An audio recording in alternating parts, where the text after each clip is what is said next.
아리야, DDP 동대문 안내해줘. 몇 번째 장소로 갈까요? 2번. 동대문 디자인 플라자 주차장까지 티맵 추천 경로로 안내를 시작합니다. 안녕하세요, 스콘지 박현입니다. 저희가 좋아하는 차죠. 바로 볼보 XC60인데요. 오늘은 B5 인스크립션 트림을 타고 있습니다. 얼마 전에 시승은 아니고 이제 행사장 전시되어 있는 곳에 가서 한번 살펴본 적이 있는데요. 2021년형과 2022년형은 사실 큰 차이가 많이 없었습니다. 가장 큰 차이라면 일단 범퍼 형상이 아주 조금 바뀌었고요. 그냥 일반 모멘텀하고 인스크립션 차이가 하나 있죠. 바로 크롬입니다. 범퍼에 크롬 장식이 들어가 있는데요. 사실 이것도 색깔이 어두워지면 눈에 많이 띄지 않죠. 그래서 볼보는요, 어떻게 보면 트림이나 모델마다 큰 차이가 없다는 거가 특징인 것 같습니다. 물론 휠하고 크롬 몰딩 정도? 네, 아예 없는 건 아니지만 아주 큰 차이가 없는 것 같아요. 그래서 볼보 오너라면 구형 모델이나 신형 모델이나 또 좋은 모델이나 아니면 조금 덜 비싼 모델이나 네, 모든 모델 오너들이 다 똑같이 나는 볼보 XC60을 타라는 느낌을 그냥 가질 수 있는 거? 저는 그게 장점인 것 같습니다.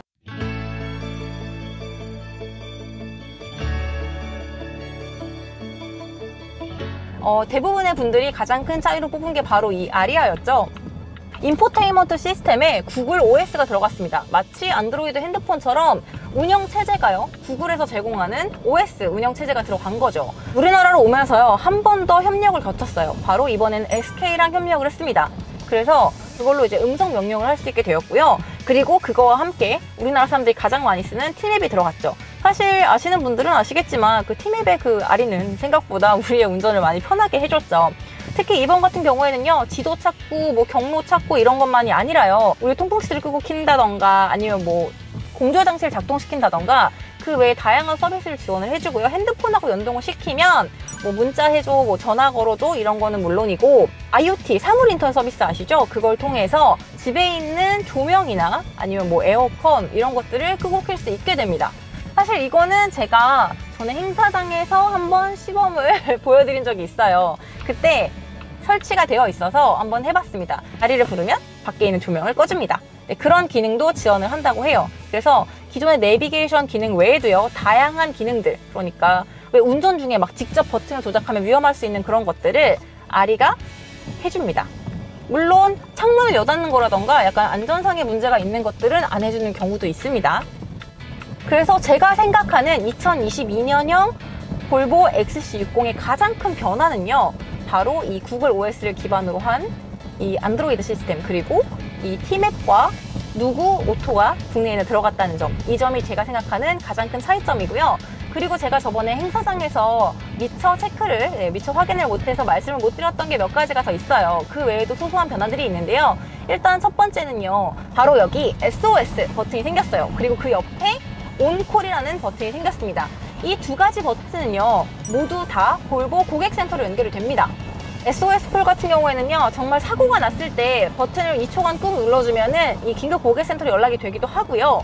그리고 사고가 났을 때 자동으로도 연결이 됩니다. 그러니까 에어백이 터졌을 때라던가 이런 걸 차가 감지를 하고요, 사고 상황이다 라고 생각을 했을 때, 차의 상태가 이상할 때 그걸 판단해서요, 이 SOS로 연결을 해줍니다. 그리고 또 다른 저 옆에 있는 온콜은요, 막 긴급 상태가 아닌데 막 911에 잘못 전화하는 것처럼 약간 그런 거 좀 미안하잖아요. 그런 게 아니라 저거는 정말로 긴급하지 않아도 눌러도 됩니다.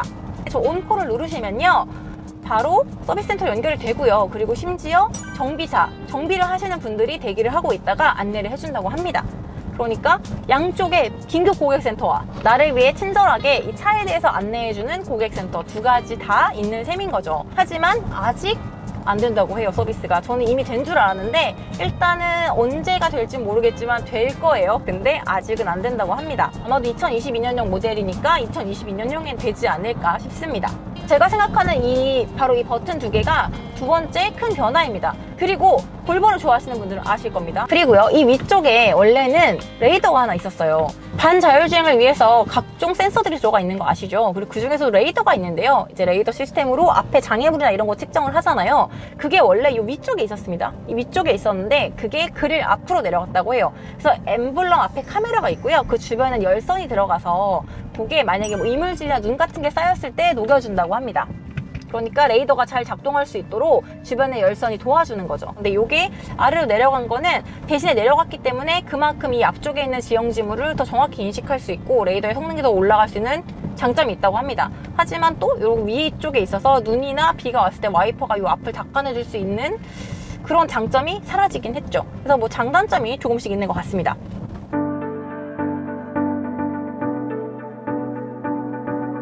자, 그리고 또 다른 차이는요, 사실 다 운전하면서 느껴지는 건데요, 이 운전석 쪽에도 광각 룸미러가 들어갔다고 합니다. 광각 룸미러는요, 장면이 더 넓게 보이고 사각지대를 좀 없애주도록 하죠. 또 다른 것 중에 하나는 마침 제가 통행권을 뽑을 상황이 됐는데요. 네, 자, 요 앞에 요 통행권 홀더가 새로 생겼습니다. 원래는 있었는데 2021년형에 없어졌다가 다시 생겼습니다. 그리고 이걸 말씀드린 김에 한 가지 더 말씀을 드리자면, 여기 지금 이렇게 파노라마 선루프 버튼이 저 그냥 슥 긁었거든요. 네, 그런데 지금 파노라마 커버가 덮입니다. 이게 터치식으로 바뀌었어요. 버튼이 아니라 터치 이렇게 슬라이드해서 쓱 미는 식으로 바뀌었습니다. 추가된 것 중에 또 하나는요, 후방 감지 센서가 추가가 돼서요, 원래는 후측방이랑 이런 쪽만 좀 더 예민하게 반응을 했다면 지금은 후방, 바로 뒤에 있는, 그러니까 바로 뒤쪽에 있는 그 장애물을 보고도 서주는 그런 기능도 추가됐다고 합니다. 그 외에도 이 구글 OS가 들어가면서 또 다른 변화가 뭐냐면요, 여기 보이시나요? 드라이브 모드 이렇게 미는 아주 반짝반짝 예쁘게 생긴 요 노브같이 이렇게 배어있던 그 드라이브 모드 선택하는 게 없어졌습니다. 또 조금 아쉬워하실 수 있는 게 하나 있습니다. 바로 USB 포트가 이쪽에 원래 있는데요, 지금도 2개가 여전히 있습니다. 그런데 USB 원래는 A라고 해서 우리가 모두 다 쓰는 그 네모 납작한 직사각형의 그런 원래 꽂는 부분이었잖아요. 이게 아직은 더 대중적이라고 저는 생각을 하거든요. 근데 요게 이제 없어지고 USB-C 타입으로 바뀌었습니다. 그러니까 요즘은 이제 만약에 A2C가 아니라 C2C 케이블 같은 걸 쓰셔야 되는 상황이 된 거죠. 그리고 또 다른 변화, 어떻게 보면은 또 제거된 것 중에 하나가요, 저는 조금 아쉽습니다.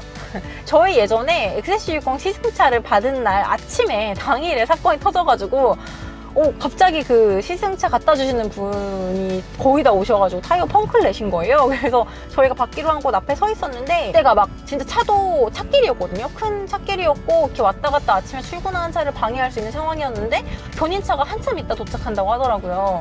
그래서 보통은 뭐 당연히 요즘같이 긴급 출동이 있는 상황에 뭐 타이어 펑크 누가 신경 써 이럴 수 있는데 옆이 찢어지는 경우도 있거든요. 저희 그때 그분이 이제 보도블럭 옆면 이렇게 떨어진 옆면에 이렇게 긁히시면서 타이어 사이드월이 찢어져가지고 이거를 뭐 펑크 수리킷으로 할 수 있는 상황도 아니고, 그렇다고 긴급 출동을 좀 기다리게 되게 곤란한 상황이었는데요. 그때 뒤에 스페어 타이어가 있었어요. 스페어 타이어로 교체하고 가까운 서비스 센터를 갈 수 있어가지고 좀 좋았거든요. 그런데 올해 2022년형에는 저 스페어 타이어가 없어지고요. 그리고 거기에 리페어 키트가 들어갔다고 합니다. 리페어 키트 다들 아시죠? 이렇게 그 약품 같은 거 주입해가지고 타이어 바깥쪽으로 이렇게 싹 그 약품이 붙으면서 굳도록 해서 구멍난 부분을 막아주는 그런 역할을 해서 공기압을 채워가지고 주행하면 되게끔 하는 그런 키트거든요.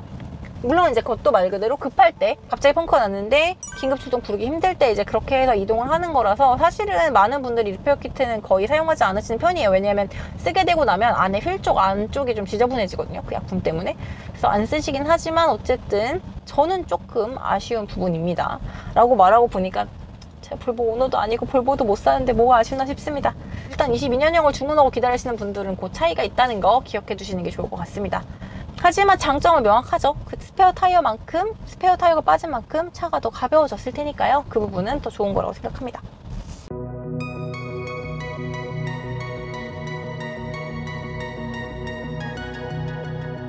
자, 그리고 전에 시승기를 통해서 많이 말씀을 드렸어요. 자, B6, B5 이런 이 B가 붙은 모델들은요, 자, 마일드 하이브리드가 들어간 시스템들이고요. 10kW의 모터가 들어갑니다. 이거는 어떻게 보면 모터의 힘이고요. B5는 250마력, 그리고 B6는 300마력의 엔진과 결합을 해서요 10kW의 모터가 도와주는 겁니다. 그러니까 얘가 힘을 막 되게 어마어마하게 내는 건 아니에요. 굉장히 적은 힘이지만 급가속, 급출발 같이 엔진이 무리해야 되는 상황에서요 모터가 도와주는 겁니다. 모터가 연비를 막 절약시켜주고 모터만으로 차가 달릴 수 있고 이런 건 물론 아니지만요 이 모터를 통해서요 뭔가 좀 환경오염이 좀 많이 될 수 있는, 그러니까 엔진이 뭔가 힘을 갑자기 빵 내는 거를 모터가 도와줘서 완화시켜주는 겁니다. 이런 마일드 하이브리드 시스템이 들어가 있고요. 사실 뭐 출력은 그래서 큰 차이가 느껴지진 않아요. 이 하이브리드 시스템이 들어가 있고 없고에 따라서 주행 질감에 큰 차이는 없는데요. 조금 차이가 있다면 제가 느끼기에는 이런 변화들, 급가속, 뭐 급출발 이런 식의 뭔가 차의 움직임의 변화가 있을 때 그게 좀 많이 부드러워졌다는 생각이 듭니다. 그리고 사실 많은 분들이 질문하셨던 것 중에 하나가 스티어링 휠이 좀 무겁다는 얘기가 있는데 괜찮냐는 얘기를 들었어요. 근데 사실 저는 이게 스티어링 휠이 특별히 무겁다고 느끼지 않았기 때문에 거기에 인식을 한 적은 없는데 그 말을 듣고 이렇게 주행을 하면서 이제 체크를 해보니까 가벼운 편은 아닙니다. 그러니까 이게 막 스티어링 휠이 진짜 큰 힘을 들이지 않아도 혼자서 막 휙휙 돌아가고 살짝만 힘을 줘도 돌아가 있고 뭐 힘을 빼고 이렇게 있어도 스티어링 휠이 돌아간 채로 유지가 되고 이렇지 않습니다. XC60도 다이나믹 모드가 있어요. 그래서 스티어링 휠 설정이 있습니다. 다이나믹 모드를 끄실 수 있어요. 주행 설정에서요. 자, 여기 보시면 다이나믹 드라이빙인데 무거운 스티어링 감도가 있습니다. 이거를 꺼주시면 조금 더 가볍게, 여성분들은 특히나 이 스티어링 감도가 무거우면 팔이 아프신 분들도 있으실 거예요. 조절할 수 있습니다. 기본적으로요. 아주 휙휙 도는 그런 가벼운 스티어링 휠은 아니고요. 약간 꾸덕한 느낌이라고 생각하시면 되겠습니다. 그러니까 반발력이 어느 정도 있는 거죠. 그 휠 얼라이먼트를 통해서 스티어링 휠이 주행을 하면은 다시 원래 앞으로 돌아오게, 그러니까 복원력이 있는 거, 자기 자리로 돌아오도록 한 것이 이 하체를 잘 세팅한 그런 특징 중에 하나인데요. 그런 복원력이 일단 기본적으로 좋은 거고요. 그거를 시스템적으로 아니면 뭐 컴퓨터가 계산을 해서 강제로 조절하는 게 좀 적은 거라고 볼 수 있겠죠. 그런데 그걸 조금 가볍게 조절하고 싶다면 다이나믹 드라이빙에서 무거운 스티어링 감도를 끄시면 됩니다. 제가 느끼기에는 기본적으로 아주 뭐 말랑말랑한 하체는 아니지만요. 어느 정도 꾸덕꾸덕, 제가 꾸덕꾸덕이라는 표현을 자주 쓰는데 이 스티어링 휠에서도 느껴지지만 탄성이 좀 있습니다. 그래서 하체가 뭐 완전 가볍게 왔다 갔다 하는 느낌은 아니지만 이렇게 어느 정도 이렇게 주변 노면의 상황에 따라서 흔들리는 느낌은 있는데요. 그렇다고 이게 심하진 않습니다. 노면의 진동이 타이어를 통해서 좀 들어오는데 이게 요즘 이제 타이어는 얇아지고 편평기는 얇아지고 휠 사이즈가 커지는 추세잖아요. 이제 그러다 보니까 사실 차체 크기나 뭐 무게나 이런 거에 좀 비해서 편평비가 좀 낮고 휠이 큰 경우에 또 휠이 무거워지기 때문에 낮은 편평비와 무겁고 커진 휠 사이즈에 의해서 이 노면의 진동 같은 거, 노면의 이제 상황이 충격으로 다 전달이 되는 그런 느낌이 좀 있죠. 그리고 그러면서도 이제 서스펜션 자체는 뭐 아주 부드럽진 않아요. 하지만 탄력이 있게, 탄성이 있는 그런 움직임을 보여줍니다. 그래서 코너를 돌아나가거나 할 때 자세는 잘 잡는 편이지만 그래도 기울어진 상태를 잡고 나갑니다. 그리고 4륜구동이다 보니까 뭐 코너도 꽤 잘 돌죠. 그리고 아주 높은 느낌의 차가 아니기 때문에 저는 뭐 코너링 실력은 비가 와서 확인은 못했지만 뭐 언제나 느끼는 거지만 볼보 이런 차들은 굉장히 안정적으로 돌아나가는 느낌이 항상 들죠. 확실히 이 하이브리드 모터가 들어가면서 주행 질감이 전반적으로 고르게 매끄러워졌어요. 그러니까 어디서 힘이 확 뿜어 나온 거다, 힘이 순식간에 확 몰리는 부분이 없이 초반부터 후반까지 좀 이렇게 고르게 분포된다는 느낌을 받았고요. 주행 질감은 저는 뭐 전반적으로 약간 완전 막 부드럽고 미끄럽다까지는 아닌데 전반적으로 고르고 약간 매끈한 그런 주행 질감을 가지고 있습니다. 엔진 출력 부분이라던가 아니면 이렇게 돌아나가는 뭐 진동 부분이라던가 이런 부분에서 전반적으로 매끈한 느낌이 있죠. 그리고 확실히 시트가 아시겠지만 정말 편안하잖아요. 그래서 허리도 많이 안 아프고 이 오래 앉아 있어도 피로도가 확실히 적은 편입니다. 그리고 많은 분들이 좋아하시는 볼보 스피커는요, 저희가 볼보 XC60 스피커만 또 음악 전문공자와 함께 리뷰한 영상이 있거든요. 뭐 한번 참고해 주시면 좋을 것 같고요. 뭐 말해 무엇 하겠습니까? 좋다는 얘기였습니다. 너 어떡하지? 나 이제 사야 되나? 점점 사고 싶어? 어떡해. 이 정도면은 2022년에 바뀐 부분과 달라진 부분들 이런 것들 잘 정리해서 말씀드린 것 같고요. 저는 조금 더 이제 볼보를 즐기면서 드라이브를 해볼까 합니다. 일단 편하네.